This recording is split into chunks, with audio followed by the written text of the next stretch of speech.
Margaret Mullins. Maiden name was Hillier.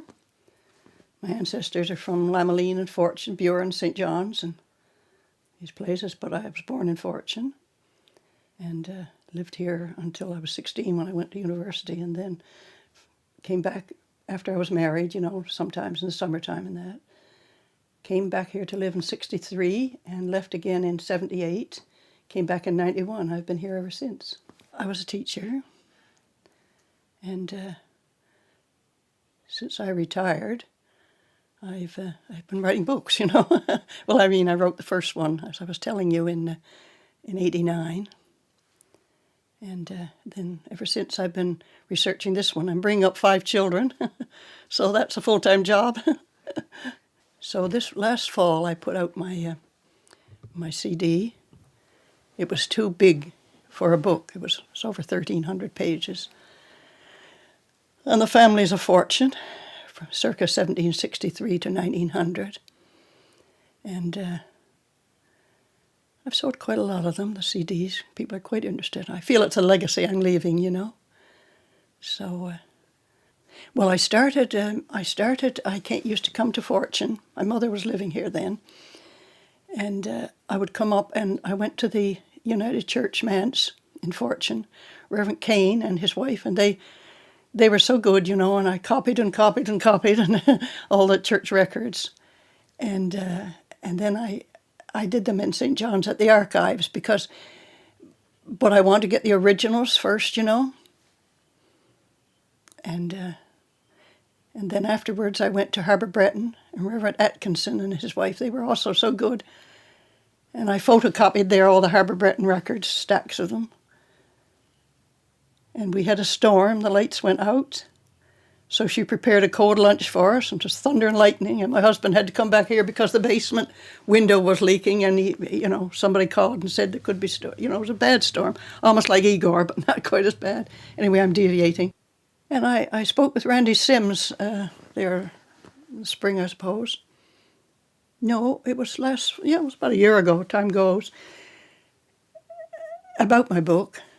And he said, I guess you've met, quite a lot of important people. And I said, well, I can't think of anyone in particular. Everybody is important. Everybody's story is so important, And in Fortune, everybody was white Anglo-Saxon Protestant, WASPs, and a little bit of Irish and a little bit of Norman French. Found it quite intriguing. So, all in all, these are the things that I've done. I've been to England 3 times researching, but where my ancestors were here so early, it's very hard to find them back there. And mostly I found were the ones in Guernsey. I don't know where my Gorman ancestor came from. I think from Tipperary. I found in the Basilica records where I think my Ellen was born in 1823. I think that's the family, but they went to Buren. So that's my only Irish connection, And then in Guernsey, I found the French connection, the Norman French. Unfortunately, I have no family in Fortune, I have my mother's second cousins, good friends. They're here.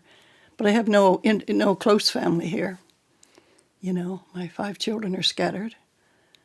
So, and my husband died in 6 years ago.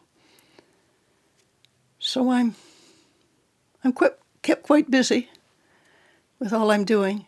But I feel it's a legacy I'm leaving, so that's the main thing. Otherwise, it wouldn't be recorded. My ancestor was the first Duke of Normandy, Rollo, the Viking chief, Rolf or Rollo. And when the Vikings were invading England and France, and they went to France, and King Charles the Simple offered to give Rollo Normandy, that became known as Normandy after, and to marry his daughter Giselle, if he would keep the peace and settle. So he did. He became a model subject, and he married the king's daughter. And he was a big man. He said he was so tall that he couldn't ride the horse, he used to walk. Well, he had a son, William Longsword, who was murdered, and then he had a son, Duke Richard, who had a son, Duke Richard, and Major, Archbishop Major. Well, I'm all the majors of Guernsey, and William the Conqueror was his nephew. And he excommunicated William because he had married a young cousin, and the Archbishop didn't approve. And so he had the audacity to excommunicate William. And in retaliation, William banished his uncle, Archbishop Major, to Guernsey, the Channel Islands. And that's where our majors all came from. So it's quite interesting. I have a big chart that I got at Macy's years ago delineating it all, and that's quite interesting.